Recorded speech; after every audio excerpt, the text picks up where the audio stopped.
Buenos días, bienvenidos a la escuela dominical del campo hispano de la iglesia Bracewood, Asamblea de Dios. Su maestro servidor, Sergio B. Garza. Vamos puestos de pie, vamos delante de Dios en oración. Divino y eterno Padre Celestial, gracias nuevamente por otra oportunidad para congregarnos y aprender de usted, Dios. Que tu Espíritu esté ayudándonos a ser receptores y a ser tierra fértil, Dios. Y que de esta lección venga una gran cosecha para su honra y para su gloria. Pedimos esto en Cristo Jesús. Amén. Pueden tomar sus asientos. Empezamos una nueva serie de estudios sobre la iglesia. Y la primera lección es los orígenes de la iglesia.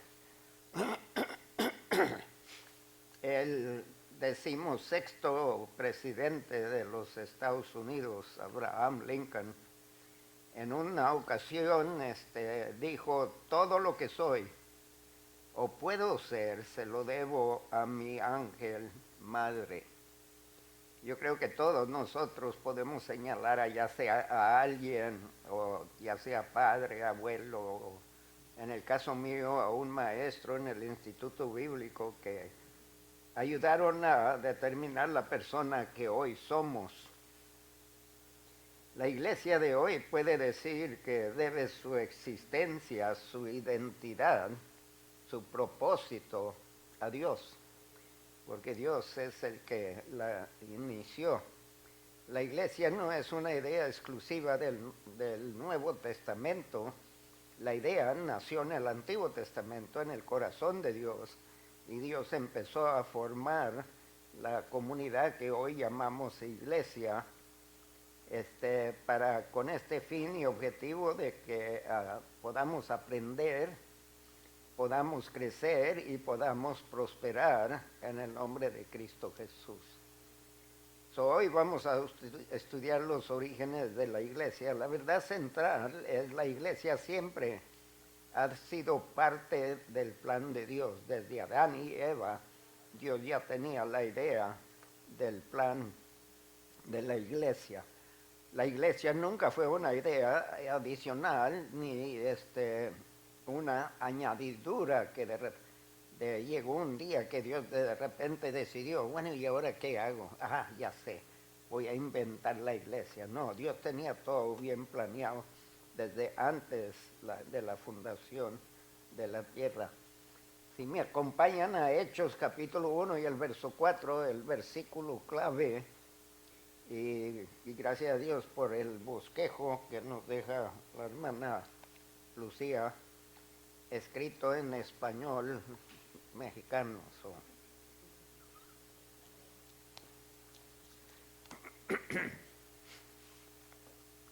Versículo clave, Hechos capítulo 1, verso 4.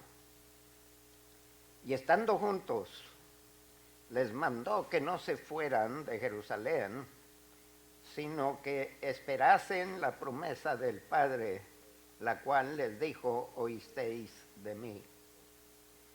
Tres objetivos que con la ayuda del Espíritu Santo quiero lograr. El objetivo de esta lección es: primero, descubrir las raíces de la iglesia en el Antiguo Testamento. Segundo, explorar y apreciar el valor de esperar en oración, así como lo hicieron los apóstoles en el capítulo 1 del libro de Hechos. Y por último, comprometernos a orar regularmente por nuestra propia iglesia a medida que lleva a cabo la gran comisión de alcanzar al mundo para Cristo. Al considerar los orígenes de la iglesia, por lo menos a mí, se me vienen a la mente la gran comisión, Mateos capítulo 28, versos 19, 20 y 21, donde Dios dice que vayamos y hagamos discípulos de toda criatura, y luego los bautizamos y luego los enseñamos. Pero también se me viene a la mente el capítulo 2 del libro de Hechos, el día Pentecostés, cuando 120 en el aposento alto fueron revestidos con poder cuando fueron bautizados con el Espíritu Santo. Sin embargo, ese no es el origen de la iglesia. La iglesia no empezó en el Nuevo Testamento, sino empezó en el Antiguo Testamento. Y según este estudio de hoy, vamos a leer cómo Dios reveló cómo su pueblo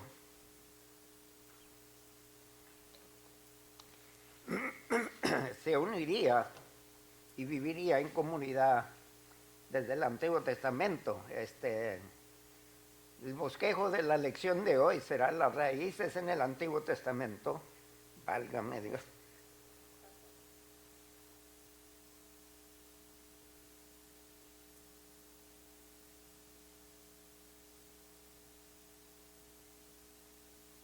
No se hagan viejos. Eso déjenlo para el pastor nada más. El primer punto que vamos a estar discutiendo en el bosquejo es raíces en el Antiguo Testamento. Y me van a acompañar a Deuteronomio capítulo 4, eso sería bueno que lo buscaran, y Salmos capítulo 22 y luego al Nuevo Testamento, Hechos 7. El segundo punto será esperando en oración la promesa del Padre. Esto todo de aquí en adelante va a ser en el libro de Hechos. Primero las raíces, segundo esperando en oración la promesa del Padre, y el punto número 3, los 12 apóstoles. Vamos a al primer punto. Raíces en el Antiguo Testamento. Pueblo de conocimiento y de alabanza. Deuteronomio capítulo 4, verso 9 al 14. ¿Ya están conmigo? Están en el Antiguo Testamento. Yo sé que se ríen, pero hay gente que no sabe. Recuerdo la primera vez que mencionaron un libro, yo ni tenía la menor idea de dónde se encontraba. Y todo el mundo lo encontraron y yo estoy acá, a escondidas. Deuteronomio capítulo 4, verso 9 al 14. Ahora, en lo que ustedes lo buscan, la iglesia hoy debe ser un lugar de información. Y esto es lo que están recibiendo ahorita. Están recibiendo información que primeramente Dios termina en una formación, o sea, nos va a transformar. Tutoría o enseñanza y crecimiento y comunión.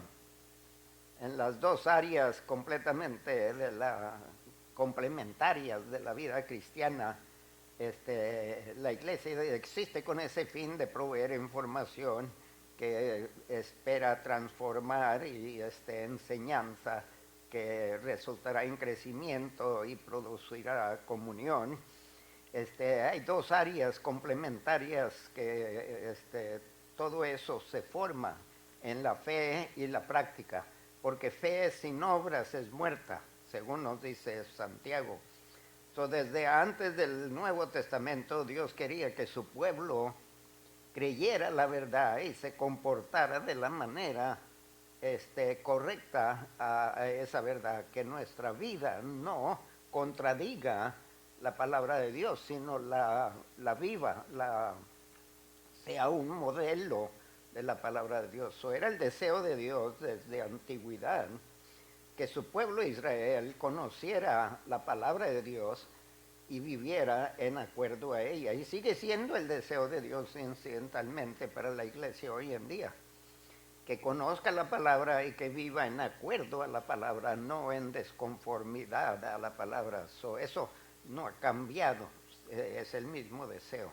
¿Están conmigo en Deuteronomio capítulo 4, empezando con el verso 9?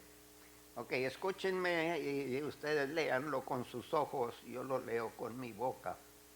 Por tanto, guárdate y guarda tu alma con diligencia, para que no te olvides de las cosas que tus ojos han visto, ni se aparten de tu corazón todos los días de tu vida. Antes bien, las enseñarás a tus hijos y a los hijos de tus hijos. El día que estuviste delante de Jehová tu Dios en Horeb, cuando Jehová me dijo, reúneme el pueblo para que yo les haga oír mis palabras, las cuales aprenderán para tenerme todos los días que vivieren sobre la tierra, y las enseñarán a sus hijos. Ahora, hasta este punto hay dos cosas que Dios espera que nosotros enseñemos a nuestros hijos. Lo que Dios ha hecho y lo que Dios ha dicho, deberemos de hacernos responsables de compartirlos con nuestros hijos. El verso 10, el día que estuviste delante, bueno, ya lo leímos, el verso 11, y os acercasteis y os pusisteis al pie del monte, y el monte ardía en fuego hasta en medio de los cielos con tinieblas, nube y oscuridad. Y lo que está por decir aquí en el verso 12, Dios quiere enfatizarnos a nosotros la innecesaria necesidad de ídolos. No necesitamos ver algo para creer en Dios, porque leamos lo que dijo, y habló Jehová con vosotros de en medio del fuego, oísteis la voz de sus palabras, mas a excepción de oír la voz, ninguna figura visteis. Vieron la manifestación de la presencia de Dios, pero a Dios nadie lo vio y nadie lo ve. Nosotros no necesitamos ídolos. En ese entonces era un mundo de idolatría. Y todos los pueblos tenían sus ídolos por todas partes. Israel empezó sin ídolos y debe de terminar sin ídolos. No necesitamos ver algo para recordarnos de Dios. El verso 13, y él os anunció su pacto, el cual os mandó poner por obra los 10 mandamientos, y los escribió en 2 tablas de piedra. A mí también me mandó Jehová en aquel tiempo que os enseñase los estatutos y juicios, para que los pusieseis por obra en la tierra a la cual pasáis a tomar posesión de ella. Vemos una repetición de enseñanza y práctica. Dios enseña, Dios comparte y espera que respondamos a la palabra de Dios. En este pasaje existen 2 cosas que Dios pidió de su pueblo y pide incidentalmente de nosotros. La primera es que no debemos olvidar lo que hemos visto, que ha hecho Dios. Y todos los que estamos aquí hemos escuchado testimonios de personas que Dios ha tocado. Y Dios no quiere que nos olvidemos de eso. Ahora, el miércoles pasado, cuando estaba hablándoles a ustedes de Israel, cuando llegó a las aguas amargas, recuerdan, se olvidaron del triunfante crucero del Mar Rojo, lo que Dios hizo para las 10 plagas, y Dios dice que no nos olvidemos de lo que vemos, de lo que Dios hace. Para cuando estemos en esos tiempos que Dios nos está haciendo algo, a no olvidarnos, Dios sigue siendo el mismo hoy. La segunda cosa que nos enseña este pasaje es que no debemos olvidar las instrucciones de Dios. No debemos de olvidarlos y no debemos de olvidar de compartirlos con nuestra futura generación. En el verso 12, donde nos dice que ninguna figura visteis, nos vive enfatizando el hecho, no necesitamos figura para realizar que Dios existe. Con la creación es suficiente prueba para nosotros la existencia de Dios. Según Romanos capítulo 1, verso 20, nos dice que la creación revela la existencia de un tremendo y extraordinario creador. Por consecuencia, no tenemos excusas si no creemos en Dios. Porque nosotros vemos la CIA, pero ¿cuántos de ustedes piensan en la persona que los diseñó? En las personas que lo formaron. Porque la CIA no se hizo milagrosamente. Yo no digo, declaro que haya una silla y de repente apareció una silla. La silla es evidencia de alguien que lo diseñó y alguien que lo produció. Bueno, la creación también es evidencia. Este cuerpo extraordinario que le llaman la máquina más extraordinaria que existe, tiene que tener un creador. Y qué tremendo creador. Imagínense los ojos. ¿Cuántos tienen cámaras? Y mire cuántos miles de años se tardaron para producir una cámara como esta que se acerca y se ajusta automáticamente, pero no tiene la potencia de estos ojos. Ahora, los que tenemos lentes ya estamos viejitos. Es que todo se gasta porque Dios ya se los quitó. Ya lo había visto con los anteojos, así que no pueden engañarme. Mire, Dios enfatiza la distinción entre los pueblos y el pueblo de Dios. Los pueblos necesitan ver algo, nosotros no, porque nosotros andamos por fe. Creemos que Dios existe aunque lo veamos o no lo veamos, porque vemos suficiente evidencia a todo nuestro alrededor de la existencia de Dios. El pueblo de Dios, seguimos a un Dios que no vemos, pero por consecuencia no debemos de olvidar lo que Él hizo, que es prueba de su existencia. ¿Cuántos de aquí han recibido un milagro? Okay, ¿cuántos quizás no ha hecho Dios un milagro en su cuerpo, pero cuántos Dios les ha contestado?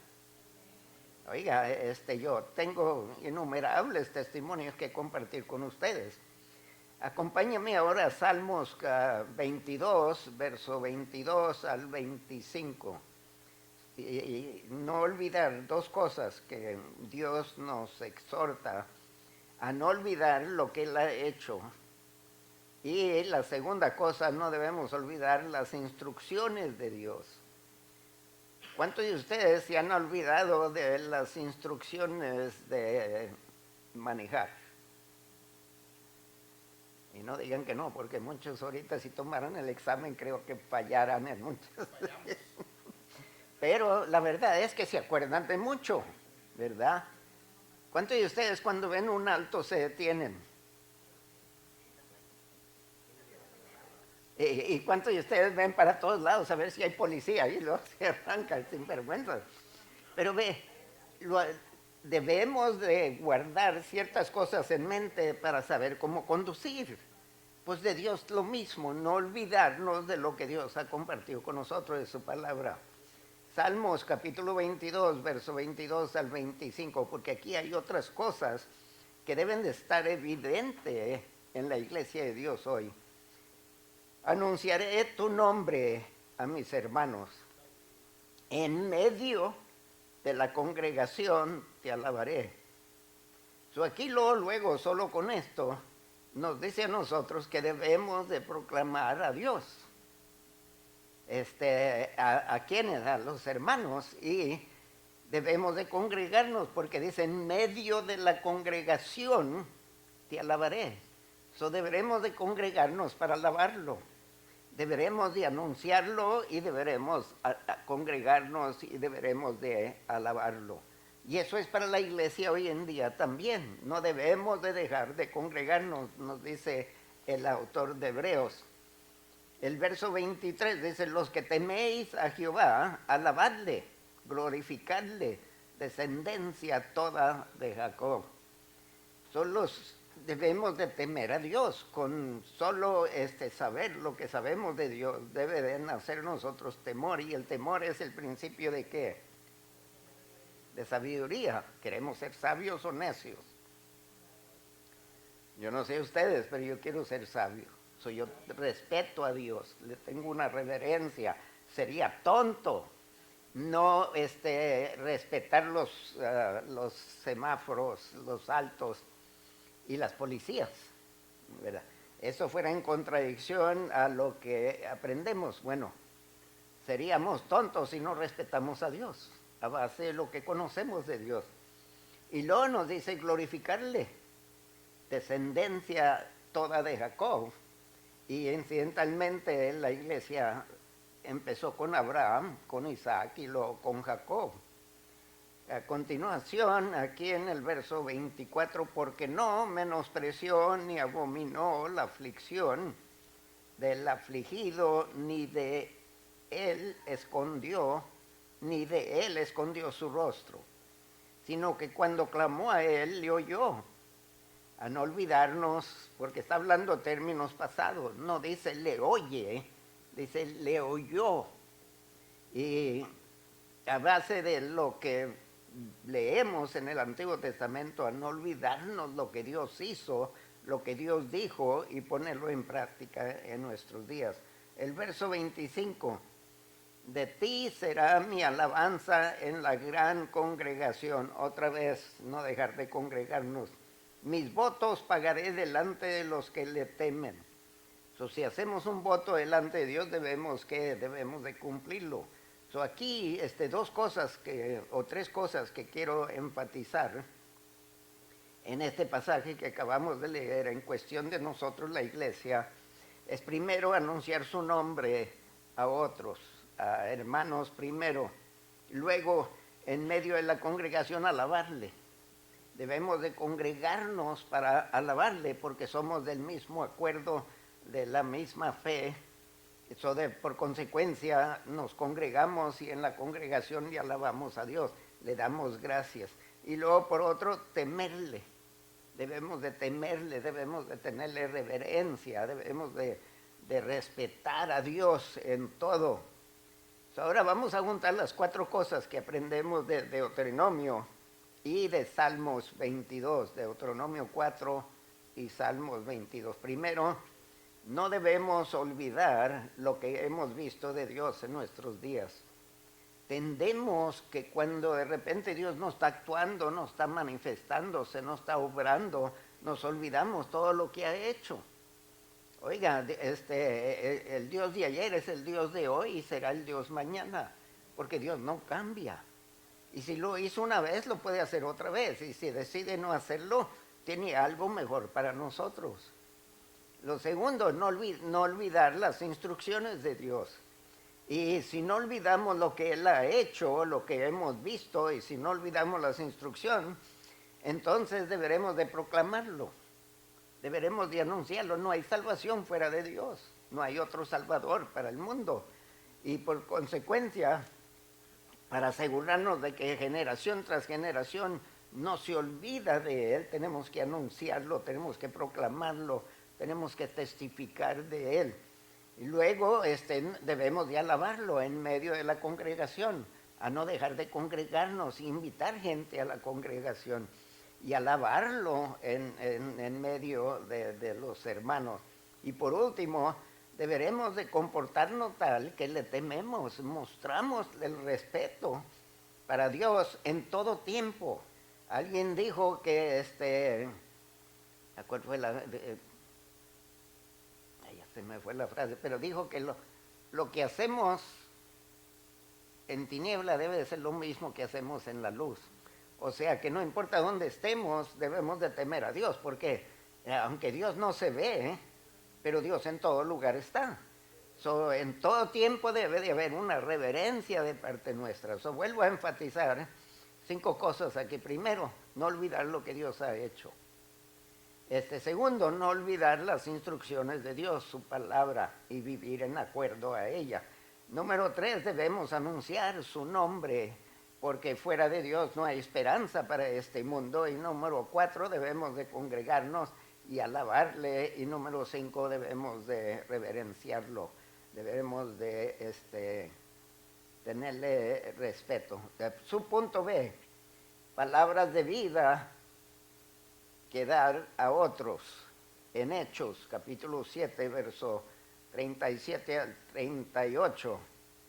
Nos es necesario que usted y yo entendamos que las palabras de Dios son transformadoras y son vida. O sea, las palabras de Dios son dadoras de vida. En Hechos, capítulo 7, Esteban, predicando su último sermón, que le terminó costando su vida, pero está hablando con el pueblo de Israel aquí, que están para sentenciarlo a muerte, y está queriendo despertar en ellos cosas que han menospreciado.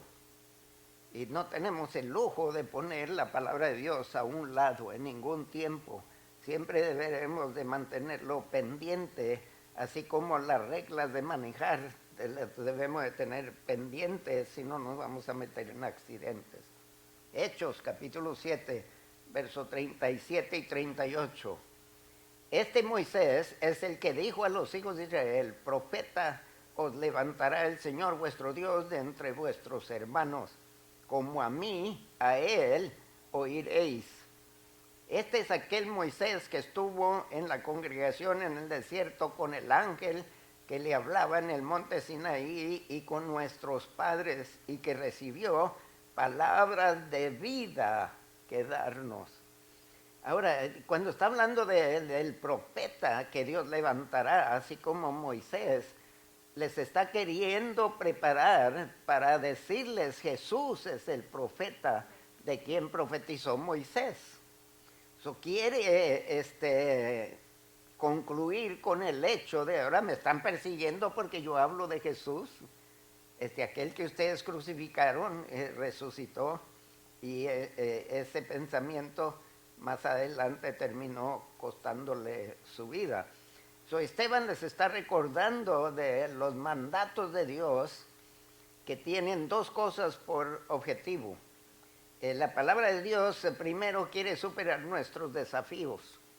Si nosotros vivimos por fe, si nosotros creemos su palabra, no importa qué desafíos nos esperen por delante, sabemos que estamos seguros en Cristo y que no hay nadie que se pueda levantar contra nosotros, y si Dios lo permite para nuestro bien, porque nos dice Romanos 8:28, todo trabaja para bien.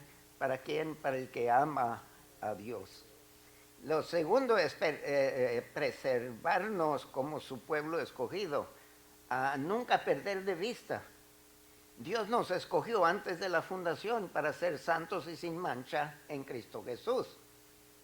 Esteban aquí les estaba recordando que la comunidad israelita tenía que coexistir en un mundo pecaminoso. Vivimos en un mundo que no cree, por mayor parte no cree en un Dios, o tienen diferentes conflictos sobre quién es Dios, y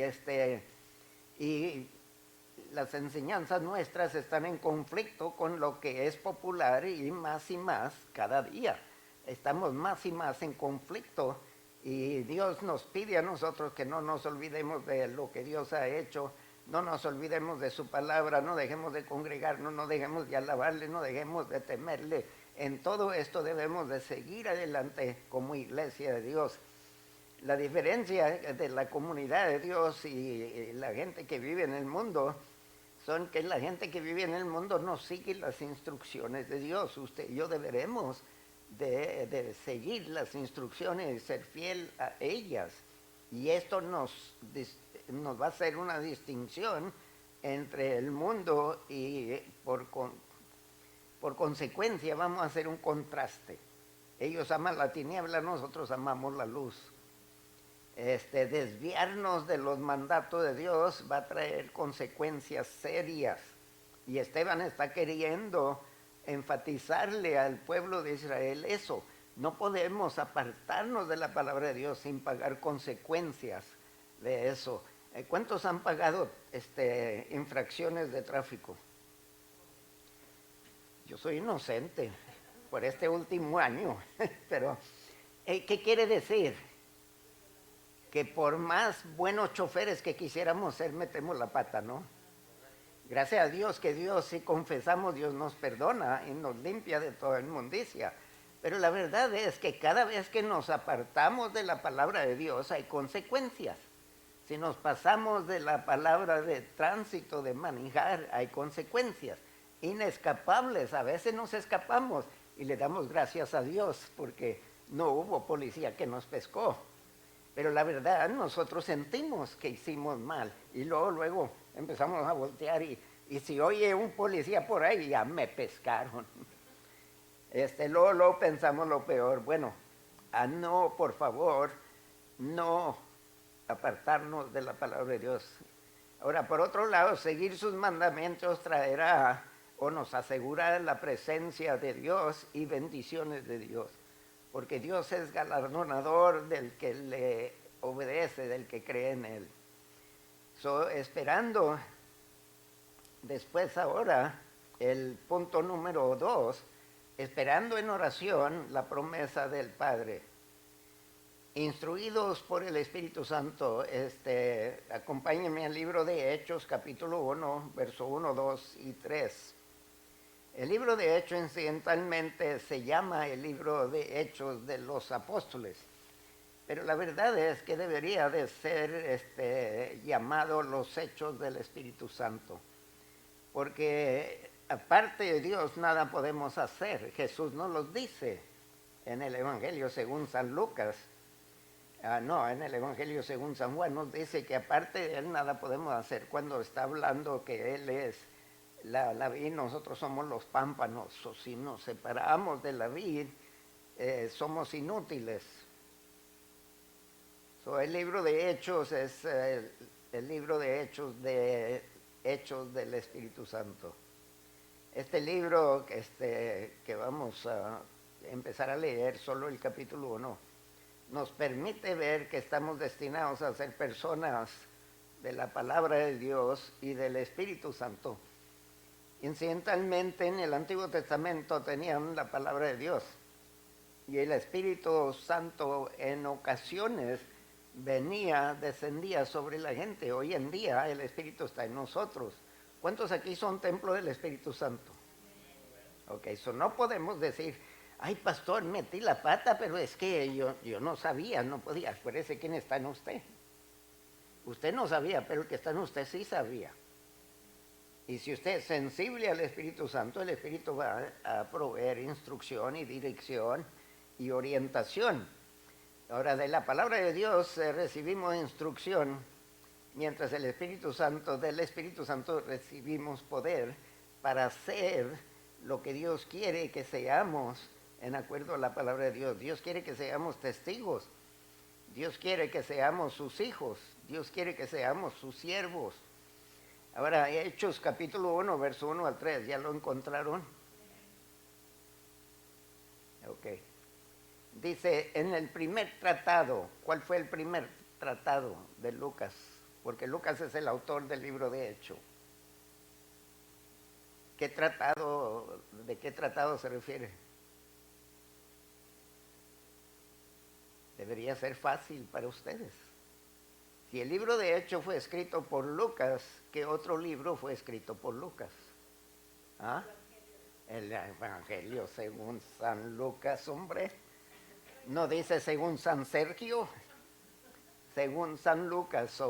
En el primer tratado, en el Evangelio según San Lucas o Teófilo, lo está escribiendo tanto Lucas como Hechos, lo está escribiendo a Teófilo, un amigo de él.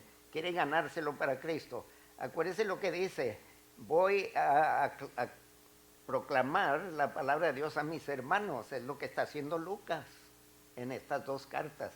Mi nieta vino anoche y me preguntó, dice, abuelo, ¿usted le escribió cartas de amor a mi abuela? Dice, no, pero le digo que la amo todo el tiempo, no escribió cartas de amor. Dice, no. Y no sé por qué me preguntó y se fue corriendo y yo me quedé pensando. Pero expresamos ese amor uno a otro, expresamos ese amor a Dios, Dios lo expresa a nosotros. Eso dice aquí está Lucas expresando su amor a Teófilo en querer convertirlo al Evangelio. Hablé acerca de todas las cosas que Jesús, y marque la palabra, comenzó. Y esto presupone que Jesús no ha acabado. Jesús sigue trabajando, hermanos. Dice, Jesús comenzó a hacer y a enseñar. Seguimos aprendiendo. Por cuántos años tengo en el Evangelio, sigo aprendiendo más y más de Dios. Y le doy gracias a Dios, por ampliar mi mente y a veces estoy leyendo porciones de la Escritura y ¿por qué tantos años de estar estudiando, predicando y enseñando y apenas me doy cuenta de esto? Y allí estaba todo el tiempo, pero Dios no nos va a revelar cosas hasta que no estemos listos para manejarlo, porque la palabra de Dios es viva, es eficaz. Y dice aquí, todo lo que comenzó a hacer Jesús y a enseñar hasta el día en que fue recibido arriba. Ahora Jesús continúa, pero no en persona, sino dice después de haber dado mandamientos. ¿Por quién? Por el Espíritu Santo. Ahora Jesús continúa lo que comenzó a hacer y lo que comenzó a enseñar, pero ahora por el Espíritu Santo, a los apóstoles y los apóstoles a nosotros en cartas, y ahora el Espíritu de las cartas a nosotros para que nosotros lo compartamos con otra gente. Dice a los apóstoles que había escogido. Ahora, ¿quién es escogido aquí? Porque somos escogidos antes de la fundación del mundo para hacer ¿qué? Según Efesios 1:4, para ser santos y sin mancha. Por eso nos bañamos todas las mañanas, no. Nos bañamos en la palabra de Dios. Y dice, a quienes también, después de haber padecido, se presentó vivo con muchas pruebas indubitables, apareciéndoseles durante 40 días y hablándoles acerca del reino de Dios. Acabamos de leer que no debemos de olvidar las cosas que Dios hizo. Y aquí por 40 años se les presentó, por 40 días se les presentó a los discípulos con pruebas indubitables que lo dejaron sin duda los discípulos que Cristo había resucitado, apareciéndoseles durante 40 días, acordándonos, Dios no tiene que parecerse hoy, ya lo hizo, con eso basta para nosotros. No olvidarnos de las cosas pasadas y por favor prestar atención a las instrucciones, a su palabra. En el primer verso, en el primer tratado, oh Teófilo, hablé acerca de todas las cosas que Jesús comenzó a hacer y a enseñar. Y marque eso bien en su mente, comenzó a hacer y a enseñar. Hasta el día en que fue recibido arriba después de haber dado mandamientos. Ahora, lo que Jesús comenzó a hacer, ¿cómo lo está haciendo hoy en día? Porque no hay una porción de escritura que diga que Jesús ya terminó de hacer cosas. Ahora las está haciendo por medio de su cuerpo, que somos nosotros. Él continúa haciendo cosas y enseñando, pero ahora por medio de nosotros, que es su cuerpo. Él es la cabeza. El cuerpo expresa lo que la cabeza piensa. El verso 2, hasta el día en que fue recibido arriba después de haber dado mandamientos. Aquí vemos al Espíritu Santo operando entre los apóstoles y ahora operando entre nosotros, porque Jesús dio mandamientos por el Espíritu Santo.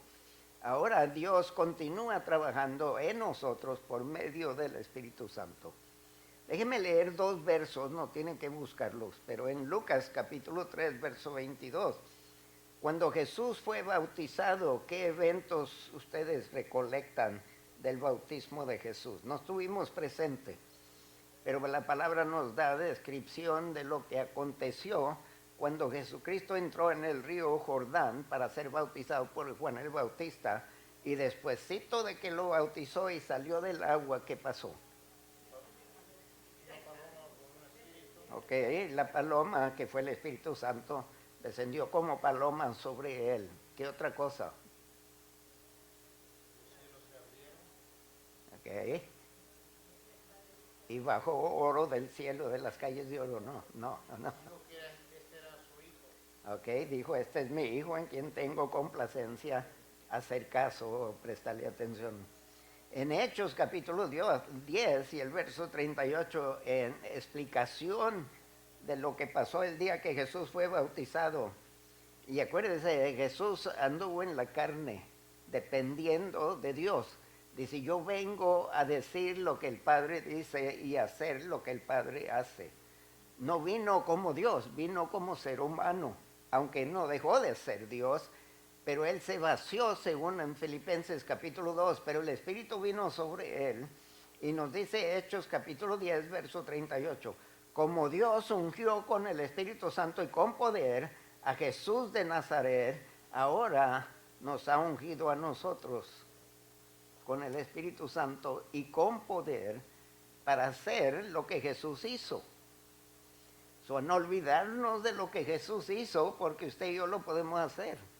Hay mucha gente, y nunca quiero dar esta falsa impresión, que solo el pastor, porque el pastor no está en todo lugar, pero el Espíritu Santo sí está en todo lugar. ¿Cómo sabemos que el Espíritu Santo está en todo lugar? Aparte de que es omnipresente. ¿Cómo sabemos? Ok. Bueno, ¿no acaban de decir ustedes que son templo del Espíritu Santo? Y si son templo del Espíritu Santo, ¿dónde está el templo del Espíritu Santo? ¿Quién está? Ok. ¿Y quién es el que hace las cosas? ¿El pastor? Es Dios. Entonces, si lo puede hacer por mí, ¿lo puede hacer por ustedes? Ah. ¿Sabe cuánta gente depende de que el pastor vaya? Y tienen la persona más importante con ustedes.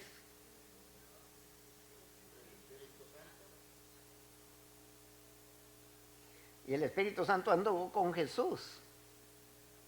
Lo ungió con poder. Y todo lo que hizo Jesús fue lo que Dios le dio que hiciera. Y todo lo que dijo, Dios le dio que dijera. Si somos obedientes, sumisos al Espíritu Santo, donde quiera que andemos, andamos bien acompañados por Padre, Hijo, Espíritu Santo. Hermanos, no sabemos la potencia que está en nosotros. Por favor, no se menosprecia. Si Dios viene y hace morada en ustedes, ¿qué consideración tiene de ustedes? Ahora lo que tenemos que hacer es dejar que Él trabaje por medio de nosotros. El primer mensaje de estos 3 versos aquí es la obra del Espíritu Santo entre su pueblo. Porque Jesús compartió mandamientos por medio de ¿quién? Por el Espíritu Santo. Y si el Espíritu Santo está en nosotros, esos mandamientos aquí los puede traer a memoria. Para que actuemos según la palabra de Dios. El segundo mensaje de estos 3 versos es el reino de Dios, porque leamos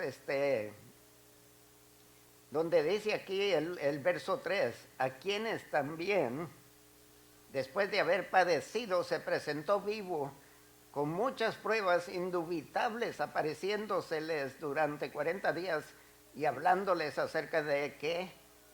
Del reino de Dios.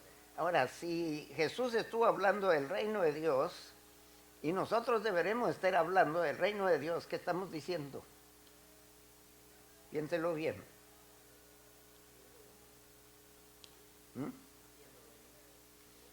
Ok, hablando del reino de Dios. Pero si estamos hablando del reino de Dios, ¿qué estamos enseñándole a la gente? ¿Quién es el presidente de este país? Joe Biden. Ok, pero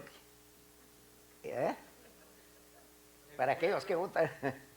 Ahora, él es el presidente, pero ¿quién es el rey de los Estados Unidos? El reino de Dios. Ok. ¿Y quién es superior? Dios superior. Jesucristo nos dijo cuando antes de darnos la gran comisión, toda autoridad me ha sido dada. Y si Cristo está con nosotros, en nosotros y por nosotros, oiga, no hay autoridad que debe de prohibir lo que Cristo pide de nosotros. No importa qué diga la ley, porque hay leyes hoy en día que usted no puede hablar contra transgénero. Pero Dios tiene la suma autoridad. Estamos presentando un reino. Y el Rey de Reyes, Señor de Señores, es Cristo Jesús. No importa qué diga el mundo, lo que está más importante es lo que Dios dice. Y si lo que Dios dice contradice lo que el mundo dice, la autoridad suprema. Daniel rehusó doblar rodilla a un ídolo y le iba a costar, pero Dios estuvo con él. Y Dios estará con nosotros. Eso no necesariamente quiere decir que Dios va a cerrar las bocas de los leones. En el caso de nosotros puede ser que terminemos siendo enchiladas para los leones. Pues soy mexicano, por eso digo enchiladas. Si fuera hondureño dijera baleada, pero allí quisiera balacear al león. Lo que estoy queriendo decir es que Dios se va a expresar por medio de nosotros, háganos lo que háganos. Acuérdense el pasaje que leímos de Esteban, terminó siendo apedreado, le costó la vida, pero se cumplió la voluntad de Dios. El libro de Hechos comienza y termina con la enseñanza y la proclamación del reino de Dios. Vamos a su punto B, no se vayan de Jerusalén. Hechos capítulo 1, verso 4 y 5. ¿Están conmigo?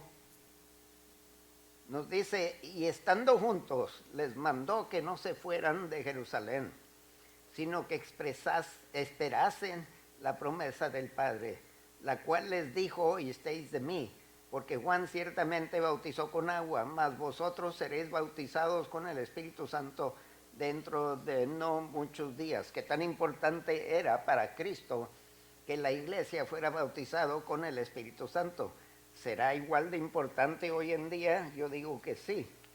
Según Lucas capítulo 24, y hablando del mismo autor, y el verso 49, Lucas dice esto, Jesús hablando con los discípulos, he aquí, yo enviaré la promesa de mi Padre sobre vosotros, pero quedaos vosotros en la ciudad de Jerusalén hasta que seáis investidos de poder desde lo alto. Qué tan importante era el bautismo con el Espíritu Santo, y incidentalmente sigue siendo importante. En Joel capítulo 2, verso 28 al 32, encontramos la profecía que se cumple el día de Pentecostés, y no voy a leerlo. En este instante, cuando Jesús está dando las instrucciones que no se alejen de Jerusalén, que esperen la promesa del Padre, hay cosas aquí que tenemos que estar conscientes. Primero, los discípulos no habían recibido el poder del Espíritu. Todavía estaba por venir. Habían nacido del Espíritu, pero no habían recibido el poder del Espíritu. Habían sido instruidos por Jesús y lo habían aceptado como el Mesías, como el Cristo. Habían sido podados y purificados por el mensaje de Jesús, porque la palabra es viva, y cuando la recibimos y la creemos empieza a hacer un trabajo en nosotros. Habían participado en la comunión con Él en el aposento alto, y Jesús había soplado sobre ellos el Espíritu Santo, el Espíritu ya estaba en ellos, pero no habían sido revestidos con poder. Eso pasó en el día Pentecostés. Todo lo que les faltaba era el poder del Espíritu Santo. Punto número 3, los 12 apóstoles. Hechos capítulo 1, verso 12 al 14. Constantemente unidos en oración. Y es algo que no está fuera de práctica. Nunca debe de estar fuera de moda para la iglesia. Unidos. Dice Hechos capítulo 1, verso 12 al 14. Entonces volvieron a Jerusalén desde el monte que se llama del Olivar. Jesús ya había ascendido al cielo. Los ángeles dijeron, ¿y por qué están boca abierta viendo a Jesús? Porque así como se fue, así va a regresar. Ustedes vayan a Jerusalén. Ya fueron a Jerusalén, descendieron del monte Olivo, y que está cerca de Jerusalén. Entrados, subieron al aposento alto donde moraban Pedro y Jacobo, Juan, Andrés, Felipe, Tomás, Bartolomé, Mateo, Jacobo de Alfeo, Simón el celote y Judas, hermano de Jacobo. Y faltaba uno, Judas Iscariote, no estaba. Todos estos, y escuche bien, perseveraban unánimes en oración y ruego con las mujeres y con María, la madre de Jesús, y con sus hermanos. Hay versos donde indica que los hermanos no creían en Jesús en un tiempo, pero ya están aquí todos reunidos con María. Después de la resurrección, los hermanos, medios hermanos, incluyendo Santiago, comenzaron a creer en Cristo. Y aquí se encontraron esperando la promesa del Padre, que incidentalmente es para todos nosotros. Pero eso hablaremos el domingo siguiente. De repente Pedro se acuerda aquí, faltó uno de los apóstoles, Judas Iscariote, se mató, se colgó, traicionó a Jesús, lo vendió y luego se arrepintió de haberlo hecho y se quitó la vida. Pedro aquí busca reemplazarlo. Empezaron con 12, terminaron con 12. Y Dios no los contradice, porque hay gente que dice que era innecesario hacer eso. Porque muchos dicen que Pablo iba a ser el apóstol que complementaba a los 12. No hay ninguna escritura que diga eso. Pablo era apóstol, no digo que no. Tenemos los apóstoles originales que establecieron la fundación y tenemos apóstoles que continúan según Efesios capítulo 4. Ahora, a partir de estos inicios, el pueblo de Dios recibe el poder del Espíritu Santo que vamos a estar estudiando el domingo siguiente. ¿Para qué? Para que sean testigos y la iglesia empieza a desparramarse, a extenderse, a multiplicarse. Que después de esta lección la iglesia empiece a desparramarse, ampliarse, crecer. No estoy hablando físicamente, estoy hablando espiritualmente, que eso no vayan a comer porque dije yo que tienen que crecer. Coman de la palabra porque debemos de crecer espiritualmente. Vamos delante de Dios en oración.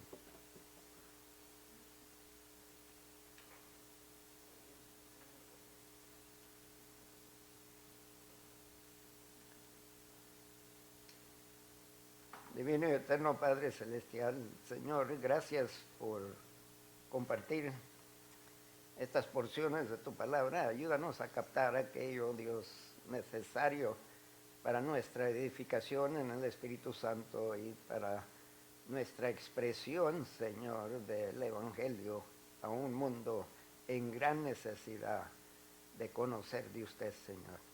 Tú ayúdanos a andar fiel, pero más importante, a no olvidar, somos una iglesia indivisible, Señor. Somos un cuerpo, una familia, un templo, Señor, un nuevo hombre, una nueva criatura en Cristo Jesús. Pedimos, Padre, que nuestras conversaciones, nuestras obras, nuestras amistades sean una reflexión de tu palabra día a día y apreciamos nuevamente otra oportunidad para ofrendar. Recíbela, Señor, multiplíquela.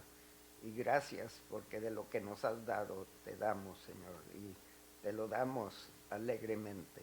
Bendice la ofrenda y bendice al que ofrenda. En Cristo Jesús. Amén.